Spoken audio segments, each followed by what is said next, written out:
Hello, good afternoon, and welcome to Dojo Live, connecting to tech experts like you. For those of you who may not know me, my name is Kim Lantis, joining you from one of Nearsoft's offices in Hermosillo, Sonora, Mexico. Co-hosting with me today are my fellow Nearsoftians, Sandra Vasquez, also in Hermosillo, as well as Carlos Ponce out of our Mexico City office. Hey! Hi, Kim. Hey, Kim. Perfect. Hi, welcome, guys. Thank you. So, back in May, we had the pleasure of speaking with Steve Reynolds, who is the CEO and founder of a company called TRIPBAM. And today, it's our pleasure to speak with another member of the TRIPBAM family, and that is CTO Caleb Blanton. Hi, Caleb. Welcome to Dojo Live. Hi.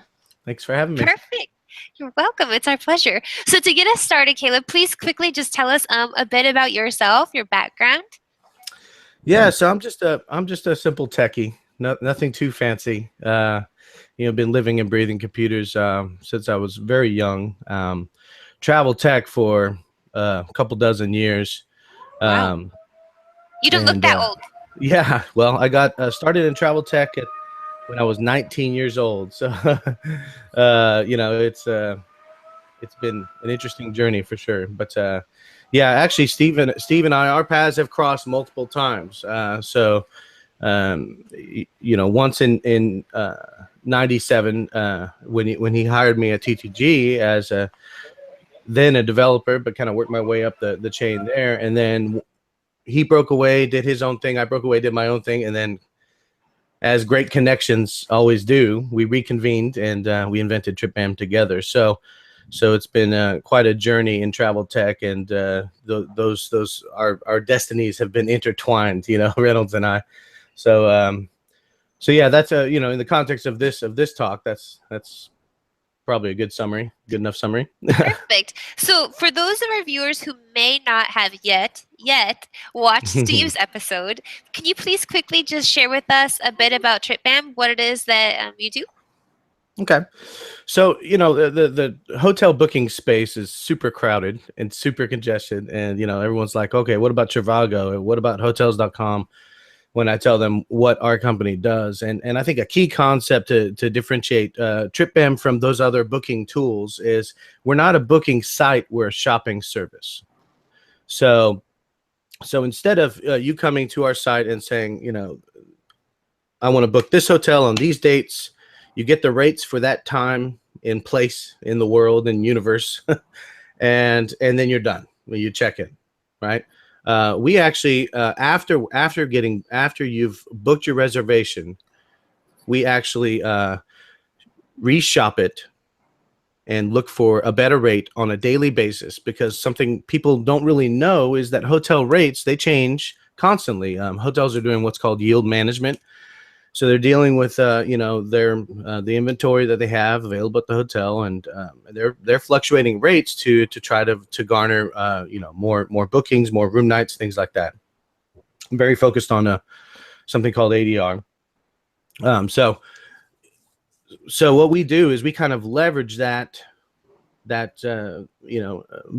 shopping on a daily basis and waiting for those rate drops. And when that rate drop happens, we snag it up and we reserve it while it's there. So we are saving clients a significant amount of money with that. And at the time we came out, it was a very new niche of the travel industry, which is kind of hard to find these days.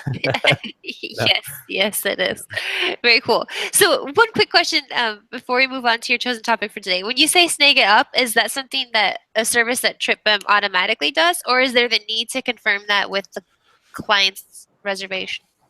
So we started as a B2C offering where any traveler, and we still have a consumer site. So if you have a trip and you've already booked it, as long as you booked a flexible rate, you can plug in your rate, say, I want you to beat it by X, and shop daily for me and see if you can beat it, challenge us, right? That's where we kind of started on the B2C front. But a handful of years ago, we pivoted over to B2B. Now, in B2C, you provide the information to us, forward a confirmation email, that type of deal. But on the B2B side, on the corporate travel side, we gather the data either through the incumbent agency or through the company themselves, and they integrate with our API to send us the travel data to reshop to improve. And we don't only reshop, we also do what's called attachment, where if you have an overnight stay in a city and we don't see a hotel, we'll offer up a hotel in that area according to your company preferences, saying, hey, you know, we see you don't have a hotel booked yet. Here's a good hotel. So we'll offer up those kind of opportunities as well. But yeah, you know, the data capture is kind of that phase of the product, and that happens, you know, differently depending on the platform, right, that you're on. But I imagine it's very time sensitive because those rates aren't going to stay that way for long, presumably. Yeah, on average, 2 to 4 weeks ahead of check-in is when is when on the corporate side, you know, the bookings are made. So that gives us 2 to 4 weeks to find a better rate. Okay. You know, it's quite a window. Yeah. So let's go to your chosen topic. Your chosen topic today is bridging the technology gap between leisure and corporate. So our question for you is, first, please tell us why you chose this topic. Of course, my question is for you to explain why that bridge is even necessary. And then, of course, how do we go ahead and do that? Well, you know, it's a little bit of a generalization, right? That there is a gap because technology is technology. Everyone does it differently. But there is a sort of a big difference in the tech that you'll find on the corporate travel side and the leisure side, right? Leisure have very mature mobile offerings. They're, you know, very personalized travel experiences. You know, look at the Expedias of the world. And they've been doing this for quite a while. Corporate travel is a little bit different because there's a lot of incumbents in this agencies, incumbent travel agencies, incumbent GDSs, and a lot of them want to do tech, but they're not necessarily technology companies. They're either travel agencies or banks. If you know some of the top, you know, travel agencies, you'll know who I'm talking about there. And you know, and technology, especially in this space, is not necessarily a core competency. And so you have some of that that is a barrier to you know, to bleeding edge tech and, you know, not necessarily agile small companies. And it's the point of entry is a little bit difficult in this industry. It's a messy business we're in because you know, really specifically hotels, it's a very fragmented industry, and you have, you know, minimum wage, you know, hotel desk workers that are punching in rate data and hotel information, and it's all, a lot of it's free form, and that free form problem just trickles down. You know, we all know what rolls downhill, right? So ultimately it's a challenge, and again, it's a heavily you know, a lot of incumbents in this industry that you know, they can bypass a lot of those challenges because they have the data, right? And they've been dealing with it for numerous years. So that's kind of step one. But then taking it the next step and building a really good, you know, technology offering, that's step two, and that ends up being a challenge for the industry. So there's always been a gap between the industry, and there's always a lot of opinions about how to bridge that gap. And you know, like most questions, the answer is it depends, right? Depending on, you know, everything, right? The demographic and everything else. But yeah, I think it's a challenge, and it's still something that we're struggling with, you know. So how do you go about it, or how have you gone about it in your experience bridging that gap? Well, you know, I think part of it is coming to terms with the nature of technology today. Technology used to be very much from A to Z, you've got to build it yourself, right? You know, you take whatever experience you happen to have, you know, along the way, building all these little pieces and parts to put together a product, right? But you're not necessarily an expert in 9 out of 10 of those things, you know? You're only an expert in one of those things. And so what ends up being produced is a sort of a substandard product. And today's world of technology is all about microservices and very atomic things that have already been done, building blocks that have already been done, and methodologies that allow you to leverage those microservices and atomic components to really deliver effectively in technology. And so that, I think that step one is really coming to terms with the landscape today. It's microservices, it's, you know, software as a service, it's cloud tech, containment tech is kind of a new thing, like Docker and those types of things, that to really facilitate that agility that's needed in the market. You've got to be agile, and that's something that's really tough for a very large, to doing things a certain way, to be very agile and to be able to you know, to make changes and pivot very quickly. So that's kind of challenge number one.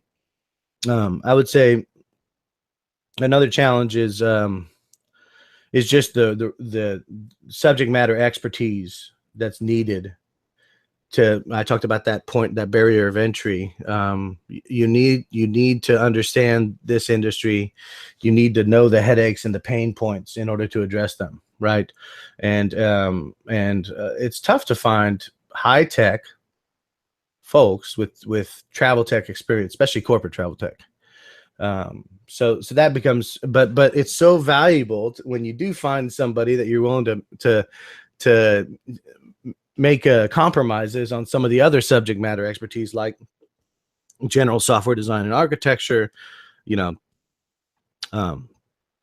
experience with some of that newer technology like cloud technologies, the Azure, the Amazon Web, the AWS, all that stuff. You know, it's tough to find that combination, right?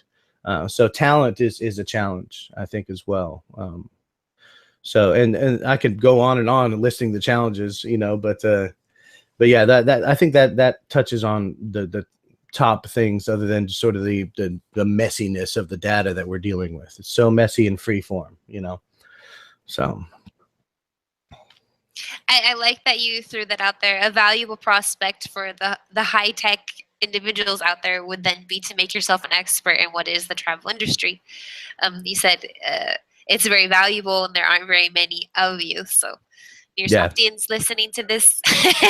No, and and one thing I think we can assume for sure is the travel industry isn't going anywhere. No, right? no, it's not. from my understanding, it's a very stable industry.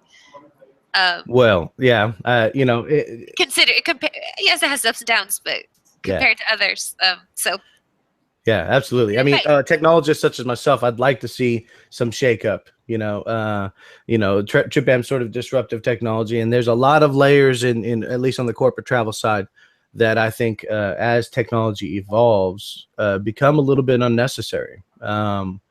But that people have been talking about, you know, GDSs are going to go away, you know, 15 years ago, and they're still around, you know, even though they're still running on mainframes, you know, they're still around. There's some old tech out there, and it's sort of a hybrid. It's a mishmash of new and old tech. You still got XML web services. Maybe some of the newer ones have REST APIs, but it's sort of chaotic. So you as a tech expert, do you appreciate that? Are you frustrated by that? Is it a challenge for you? Like, what's your personal feel on that? It spells opportunity. You know, when there's a fragmented or kind of chaotic industry, there is a plethora of pain points to choose from. And yes, I do know what a plethora means.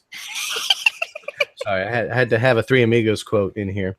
But you know, there's so many pain points that are a result of all these issues and challenges that we have, and you know, and so it narrows the funnel, so to speak, of the types of people that can solve these problems, and therefore it's you know, congestion market's hard to penetrate, and here there's opportunity, right? There's a lot to be done and a lot of opportunity to improve, a lot of room. So that's the way I see it. I'm a problem solver. Deep down inside, you know, I like creating things and I like solving problems. Hopefully I'm not creating trouble, but I certainly love to solve problems, and there are plenty of those. So that's the way I see that. I like it. The challenge. Perfect. So Sandra, what questions do you have for Caleb?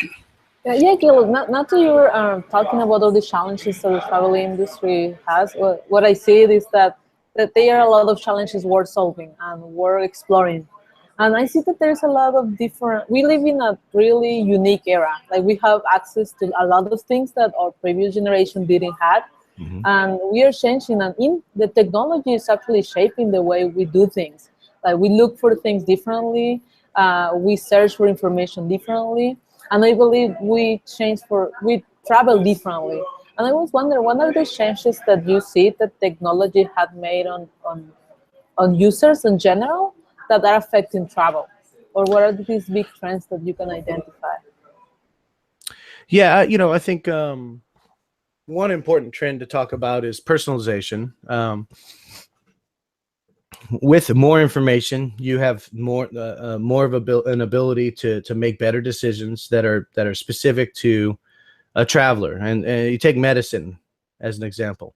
That's a trend that's happening in medicine as well, with the technology and all the data that's in play, and the ability to process that data in real time much better, because this exponential growth of the eventually, I mean, we're gonna hit a ceiling for the transistor, right? But hey, quantum computing's around the corner, so we're good there. So there's going to be this exponential processing power. So personalized medicine is becoming very important, because everybody's body chemistry is different, and it all reacts differently to drugs and things like that. And in much the same way, personalized travel, I think, is bubbling up. It knows my schedule, my personal schedule, who I'm seeing. It can, when I book something, it's sort of front to end. It can tell me, hey, make suggestions about restaurants, and there's a lot of opportunity there. Obviously, everyone throws this term cloud around like it's like they're giving away candy, and half the people know what it means, and the other half just sort of use it because the other half's using it. But it is becoming very important to leverage cloud tech for mainly for agility and for scalability, and that's a trend that I think is just a fundamental prerequisite to support some of these other more innovative solutions. You've got basically, to compete, you've got to leverage cloud tech. But yeah, I think in general for travelers, right, to your point, the way we travel is different. There's a lot more choices. And with those extra choices, like Airbnb versus hotels versus VRBO versus whatever, right? The booking tool that my company wants me to use versus the website because I have points at Marriott. I want to go book, and bypass company policy. All these choices and all this, um, this access that a traveler has now that they didn't have before, right? Oh, you had to call a travel agent, right? You couldn't go online and just book whatever you want. So that is changing the way we travel, and I think we can't fight. Companies that try to fight that trend and push against the traveler wanting to be independent are going to fail. I think they have to embrace that disparate, the sort of the all the different technologies that we have today, and they need to embrace that and kind of go with the flow and figure out, well, how can we? I think a big thing on the corporate travel side is duty of care, and it's the companies need to track where their travelers are at all times from a safety and security perspective. And that's the angle, I think, that you can take to bring some of these out-of-channel bookings where they went to Marriott.com instead of the corporate travel booking tool, bring those into channel, right? Because because it's the company's responsibility to know where you are, that kind of thing. So that's an example of where you would go with the flow instead of go against the flow, saying, oh, let's punish them for not booking in the corporate travel tool, that kind of thing. So to your point, people are changing. The tech is out there. Everything's at your fingertips. And I think the key is that technology companies, especially in this industry, kind of leverage that, because there's a lot of power in that to be leveraged, instead of consider it a problem. It's an opportunity. Am I overly optimistic? I see everything as an opportunity. So I don't know if that answered your question. Sorry. Okay, there's one little thing here I'd like to interrupt for 1 second, just to remind the audience that if you're watching either now or at a later time, you can send us your questions for Caleb right here on Twitter at dojolive, or email It's right here at dojolive@nearsoft.com.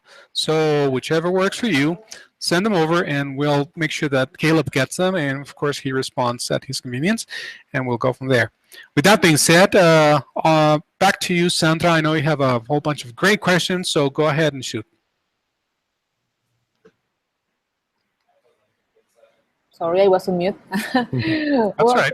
it definitely answered my question. I agree with you. Like, in an industry, when the people who is optimistic and see all the challenges as an advantage are the ones who are innovating on things.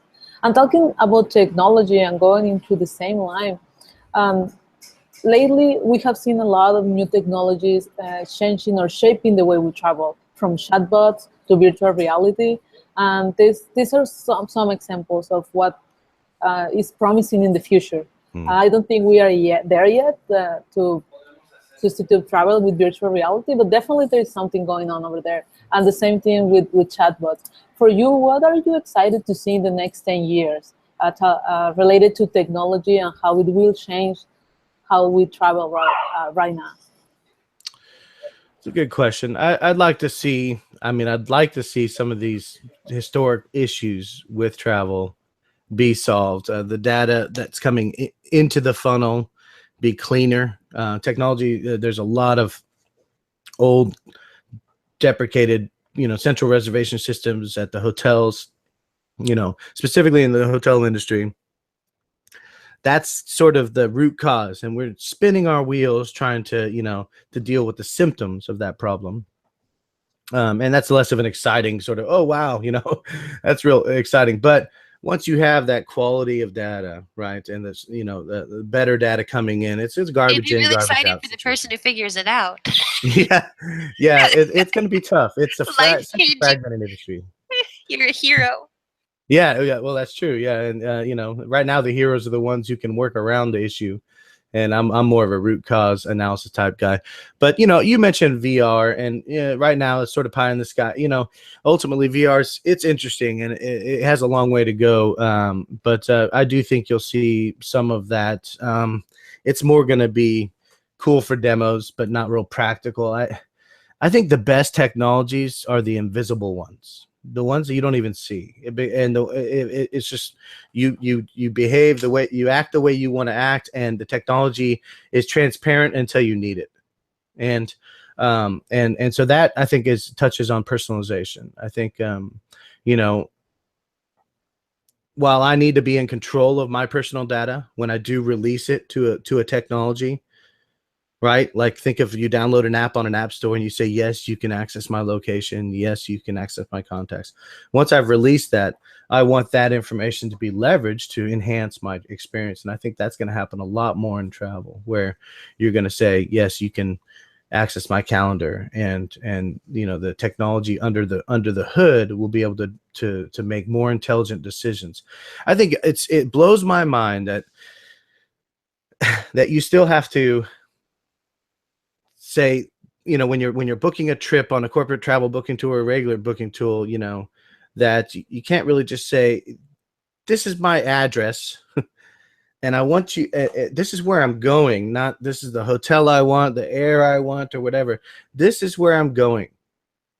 Everything around my itinerary needs to be built around that. This is where my meeting is, or this is where my family is. This is where, we haven't gone enough. Obviously, people, there's that's scattered around, but we haven't gone far enough to really leverage that idea of, I want to give you an address, you geolocate that, and everything you suggest and give me is around that address. And from the best flights, which airport do I fly into? Love Field? Do I fly into DFW? Which restaurants? Which everything, which hotels, which car rental facilities are the best for my trip. So that sort of bringing your itinerary all together and leveraging big data to be intelligent from a technology perspective is, I think, something that's going to happen a lot more. And that gets down into personalization, which is something I talked about before. So those are a couple of things. I think VR is right now is a buzzword, but I've got my eye on it. I've got some cool ideas about VR, specifically in the live music kind of side of things, and curious to see where that tech's going to go, but it's not really matured yet. So, which means easy market to penetrate, right? So, which leads me into the question that I have is actually, as I was, Sandra and I were having this conversation before we went on the air, and we're talking about the new technologies. And you, as a technologist, technology. You mentioned virtual reality. These new technologies are kind of changing the way we travel and we experience the travel. So, what travel technology are you personally, let's say, excited to see evolve within the next few years, 5-10 years from now? Specific travel technology such as VR, like another example of that, is it what you're talking about? From chatbots, VR, whatever, any technology that you are personally excited to see evolve in the next few years. Could be anything, that's something that enthuses you and say, hey, I'd like to even partake on this because this is where we're heading in travel tech. So can you tell us a little bit about if there's such a thing? Yeah, I think it comes back down to the amount of data that we have now, and finding new and creative ways to utilize that data. So big data is a really great example. And, once you're able to have access to that, instead of just that little atomic thing that your booking tool or your hotel site did, if you have access to all of the data and it's all very clean, there's a lot you can do. Again, I think it's personalization is sort of the next thing you're going to see a lot more in travel. You have a bunch of atomic functions, right? I have, an Uber app for this, and there's an app for that, right? But I think so the world has gotten a little bit complicated because of all the data and all the services and technologies out there. So I think what needs to happen to make the experience a little more seamless, and again, good technology is transparent, right? Really good technology is transparent. So bringing all of that together into one sort of unified experience, and voice rec from being able to talk to your unmentioned Amazon, hardware, or your unmentioned Google hardware. I'm not plugging, but being able to talk to those and book itineraries, for instance. You talked about chatbots. Slack is a big, a really big kind of internal team collaboration tool that has come up, and it's become so popular. Microsoft had to respond with Microsoft Teams, and so ultimately, chatbots and being able to just talk to the computer and do things. If this then that, right? I want to say this to my Echo or whatever, right? And I want an itinerary to be built kind of based on a simple phrase. There's a lot of work behind that. But that gets into some of the things Microsoft's working on alongside with cognitive services. Microsoft has a lot of cool technology that they're building around cognitive services, voice recognition. AI is a big one. So I think it's about, now that we have all the data, what do we do with it? And if you're a good technology, you make things simpler. You make things transparent. So, I think if I was to throw a buzzword out there just for a quote, I would say, AI, cognitive services, voice recognition, that stuff's going to play a big role. Thank you so much, Caleb. And actually, there's something that I got to say right now and in public. And I got a question from the audience, actually. And this is, maybe you can tell us a little bit about how you're feeling. How is it? The question is, how is it given this interview on your birthday? And this question came from your sister, Sarah. Aww. So, well, what better birthday present than to talk about yourself, right? No, I'm kidding. Okay. I didn't know happy birthday. Thank you. I didn't know either. I mean, the question just came in. So thank you, Sarah, if you're watching. Thank you for reminding us. Yeah. Wait, is it Sarah? Sarah, yes, Sarah Chappelle. Okay, like, that's which my sister. Yeah, well, I got an email, and it's signed by his sister, Sarah. So I assume there you it's go. your sister. Yeah, it is. Okay, yeah, cool. got you. Yeah, Congratulations. and, actually, next week, now that we're getting personal next week. Next Tuesday, I'm actually having a daughter. We have a daughter on the way, so it's a big week for us. Tuesday for sure. Cool. Tuesday for sure. Yeah, it's scheduled. So Nice. Well, Congratulations congratulations. on A that. lot going Yeah. on. So here I am doing my math. I'm like 19 years old. You started to there 20. you go. I think Kim is trying to date you, so she's. Don't worry, I'm the You same. might want to rephrase that. She's married, right? No, wait a minute. Hold on a No, second. I'm kidding. Yeah. You dated yourself, okay? When at the beginning of the conversation. Okay, we're just kidding, Kim. So anyway, so here's the thing. Let's see, how much time do we have? Yeah, we still have a good 20 minutes before we actually 15 minutes before we wrap up. So let's take advantage of that. So Kim. Yeah, like Caleb, I was thinking a lot of what you were having to say of like what you look forward to in the next 10 years. It actually reminded me a lot of a talk we had with Bob Offit. I don't know if you know who Bob is or have heard of him. He's a senior tech analyst for Focusrite and has many years working in the travel industry. And I can't remember exactly how he had laid it out, but he actually mentioned, I think, about 5 steps within like the travel process.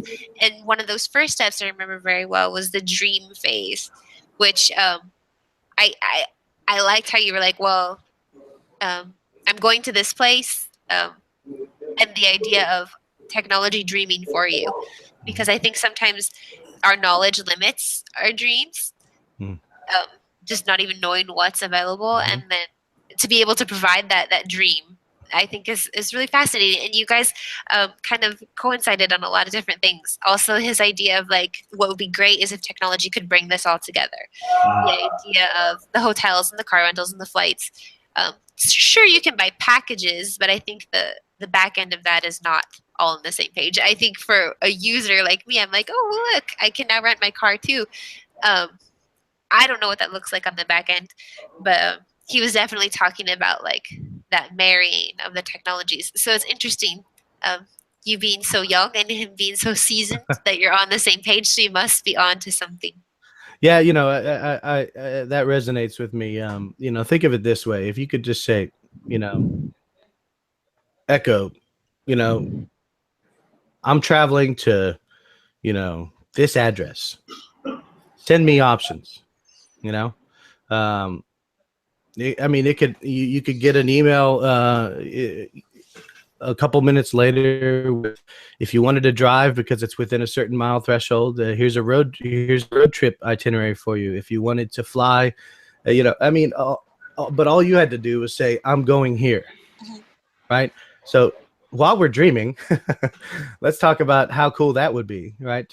Again, technology being very transparent, very natural, you know, and that's why, you know, I don't know if you know, but you know that this Amazon technology and these Google technologies, they actually hook into these services I've been talking about, these cloud services like If This Then That, and some of those things where you can actually kind of, you know, automate your life, kind of biohacking, you know, but you know, there's still a little bit of a hurdle there because it's a little bit, even though it's really simple, a lot of people don't know it's there. To your point, that if you don't know what you don't know, and also how to glue it all together. And over time, I think all that onus will not be on you anymore. It'll just be a simple, natural, this is where I'm going. And your dreams come true, right? To your point. And I think what coming in the idea of VR or chatbots or any of those things that can actually help us humanize that suggestion or that experience is going to be really important. Yes. I mean, right now, I'm not the biggest traveler. I wish I was. I love to travel, but certain life limitations don't let that be a possibility. But like right now, it always seems kind of cold, ad-like, even somewhat intrusive, you know? So it's like, would you like to add a rental car? Or suddenly you have booked a flight to go somewhere, and now in your Gmail or wherever, Facebook, you're seeing, you know, different types of ads for a museum that's in the city that you're traveling to or something. So there's these like hints and this like stalker likeness, I don't know, which I suppose works to a certain degree, but not if it doesn't add value. yes, and so like I think the idea there is making it more human, like Yes. to hide that, like so it doesn't feel so invasive. You're noticing the technology. You shouldn't notice good technology. It's Right. making itself, its presence too aware to you, and you should just be. It should be, to your point. It should be human. We are humans after all, and Or that's you search for, I know this isn't travel, but a baby car seat or something, and then suddenly everywhere you go on your email, on your Facebook, there's this yeah, ad of like that same stinking car seat, and you're like, right. Like, "Ew." when are advertisers gonna know that I actually freaking bought the product? Because I don't want to buy it anymore. That too. That's important. They need to crack that nut. That's another problem. I'm gonna write that down. I'm gonna try to solve it. No, it's annoying. It's Big Brother, kind of like I'm being watched. I shouldn't know I'm being watched, even though I know I'm being watched. If that makes sense. Ignorance is bliss. Yes, ignorance is bliss. So you're exactly right. I think today there's a bunch of disparate technologies, and technology is too present in our lives. Good technology, But now we're getting on is like 1984. yeah, that's true. What is this? Brazil. There's a series of tubes that we communicate with. Oh wait, no, that's yeah, no. So I think you're right. You're exactly right. It's not human enough. Technology is not human enough, and travels are really. I mean, the human is involved directly with travel, and that's the difference with travel, is that you don't have many layers of abstractions. So there's a lot of opportunity to humanize travel for sure. And the That technology comes into there, personalization and into intelligent offerings, things like that. So because travel is a really interesting one, because there's this always going to be this merge, this marrying of the technology with actual human beings. I mean, wherever you go within travel, you will come in contact with service mhm. providers, people who receive you at the hotel, massage, masseuse, or restaurants. Like there's always going to be that human to human contact, and you expect that human nature is always going to be prevalent in travel. So yeah, I Mhm. think of anything of the technology areas, it's one of the first places where we should attempt to humanize our technology. Yeah, and that humanization is still up for grabs. I mean, leisure versus corporate travel. I think there's a lot of forerunning going on with leisure, but a lot of people travel for business. So there, that one company that can really kind of take that next big progression into the humanization of travel, and will be able to bridge that gap. And I don't say I don't want to imply that that's exclusively in the they have bigger budgets and they have bigger teams on the leisure side, but that's not, and it's simply because they have a bigger TAMS, right? I mean, their addressable market is huge, um, but that's it's about that, that Zuckerberg that's Mhm. is sitting in a room trying to solve a problem, so that opportunity to take that leap forward, that next leap forward in travel is up for grabs, and we have the data, we have the tools, right? We have the technology, so Yeah, it's or that about having the extension of corporate into leisure. I know yeah. that a lot of times people take advantage of the fact that they are needing to go somewhere for their jobs, and then piggyback on that with their vacation time. Yes, Um, exactly. Yeah. so how that can merge. Yeah, and see, one of the things TripBAM does is try to separate the two. A lot of people, they want to have their vacation at the hotel in the suite, and but on a company dime. See, that's where we're like, well, what about this one that saves your company $2,000? How about that idea for a change? And then they'll be able to give you a bonus at the end of the year so that you can take the family vacation. It's Right. so Is that yeah, something that, like, how do you campaign for that? Or how do it's you tough. influence that, the idea of what's good for everyone is good for me? It's tough, and I've always been a little bit dumbfounded about even if you're working for a big company, how disconnected people are from the bottom line. Um, you know, yes, this company is sort of an abstraction layer. So, you have to kind of think relatively in terms of budget and things like that. 10,000 sounds like a lot to me, but 10 grand for a company may not be a lot of money. That type of thing. But that's dangerous, and I think travelers and really employees in general, the ones that are thinking about the bottom line are thinking about opportunities to improve the bottom line, revenue opportunities, things like that. The ones that are disconnected from that are probably overspending and underutilizing strategic kind of opportunities. So, and you know, in our world, that manifests itself in an interesting way. I mean, different company cultures are really sensitive. Some company cultures are super sensitive about pissing off their travelers, you know, and they don't want, you know, the travel managers are tiptoeing around them, and others are just like, no, just let me make the decision for them. I'll decide what hotel they're staying at, you know, and you know, I think there's a happy medium between the two, I think, where the travelers can get what they want and the companies can get what they want. And I think that's the balancing act that we're trying to play at TRIPBAM.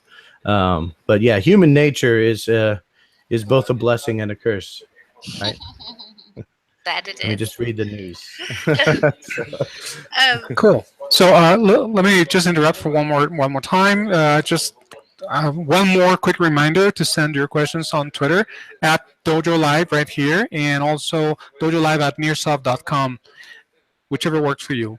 With that being said, we have about 10 more minutes, a little bit less than 10 more minutes before we wrap up. So, Sandra, I understand you had one more question. So, if you want to go ahead, now's the time. I believe it was Kim's question. Oh, well, it kind of goes in line with this idea of you were saying companies, you know, the traveler's needs with the company needs. I did see that in your bio, Caleb, you had mentioned that one of your key strengths is matching the business needs of the client to those of the stakeholders, which is similar, I think. So how did you find how to strike that balance? Is we have our business developer here with us. Well, you know, finding that mix of being savvy in technology, sort of that came through osmosis in my life. I've been around it a while. I'm not afraid, and that becomes, I think, the biggest barrier to learning anything is fear. To quote Dune, fear is the mind killer. Okay, and now you know I'm a legit nerd when I'm quoting Dune, but That's right. You started out with the Three Amigos. So that's true. That's true. Yeah, so it's a mix, right? It's bridging the gap. You got total nerd, and then you've got applicable to the regular humans. Pop culture. Right. Yeah. But being familiar with with technology and being able to talk to upper level management, to an executive or to be an executive, having both skill sets allows you to very quickly, because companies have to pivot a lot, in this space. And the question is, how expensive is it to pivot? And when you have somebody who's familiar with both sides, there's a lot less scrambling, so to speak, that happens when you do have to make those moves. And so I feel like that's the key strength that I bring as a person, a problem solver and sort of a creative thinker, is being able to sort of talk to the executive level as well as the technical level and bridge that gap. And in doing so, you're able to identify those opportunities. Hey, we have all these moving parts over here, all this technology over here. Why don't we do this? Because I understand there's a business need. Here's our revenue stream, right? Here's our balance sheet. Here's our financial model. And I realized that, oh yeah, these three things can be combined to create a whole new revenue stream for the business, right? You don't have your traditional developers aren't thinking that way. They're thinking, okay, functionally, how am I going to build this piece of software, and how am I going to solve this particular technical problem?